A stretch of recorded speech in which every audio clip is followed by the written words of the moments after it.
জন্মের পর প্রায় ১ মাস অবধি শরীরে আস্ত একটি সুই নিয়ে অসহ্য যন্ত্রণা ভোগ করে নবজাতক আব্দুল্লাহ সাফওয়ান। এ নিয়ে গত ১৯ মে সময় টেলিভিশনে প্রতিবেদন প্রকাশ হলে নড়ে চড়ে বসে প্রশাসন। ২ সদস্য বিশিষ্ট তদন্ত কমিটি গঠন করে ঢাকার সিভিল সার্জন কার্যালয়।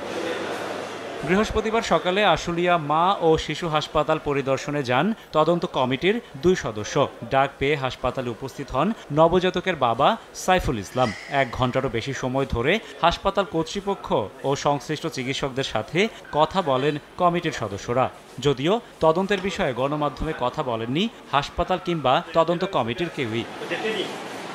পরে আশুলিয়ার দেওয়ান মার্কেট এলাকায় ভুক্তভোগী পরিবারটির বাড়িতে যান তদন্ত কমিটির সদস্যরা। খোঁজ নেন শিশুটির শারীরিক অবস্থার। ন্যায় বিচারের দাবি জানিয়ে ভুক্তভোগী পরিবারটির প্রত্যাশা আর কারো সন্তানের সাথে যেন এমন ঘটনা না ঘটে। বাচ্চা রাখছি এই জায়গায়, আমি তো আর এখন পর্যন্ত ওই বাচ্চা কোনো জায়গায় ছাড়িনি, আর কোনো জায়গায় ভর্তিও রাখিনি, ঠিক আছে।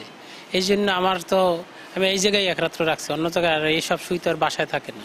আমি এটা সুষ্ঠু তদন্ত করে সুষ্ঠু একটা বিচার রাখি। নগদে ৫০০ টাকা বা তার বেশি পেমেন্টে পেতে পারেন ঢাকায় জমিসহ ২০ কোটি টাকার পুরস্কার। গত ১৯ এপ্রিল হাসপাতালের গাইনি বিভাগের প্রধান অধ্যাপক আঞ্জুমান আরা রিতার তত্ত্বাবধানে ভর্তি হলেও ২০ এপ্রিল চিকিৎসক মুস্তারি ফারহানার সহায়তায় সন্তান প্রসব করেন তুলিয়া আক্তার। বাড়িতে ফেরার পর নবজাতকের জ্বর ও চামড়ার নিচে অস্বাভাবিক কিছুর অস্তিত্ব টের পেয়ে ফের হাসপাতালটিতে গেলেও সুচিকিৎসা মেলেনি। পরে স্বজনদের তৎপরতায় নবজাতকের শরীর থেকে বেরিয়ে আসে ইনজেকশন সিরিঞ্জের ১.৫ ইঞ্চি লম্বা সুই।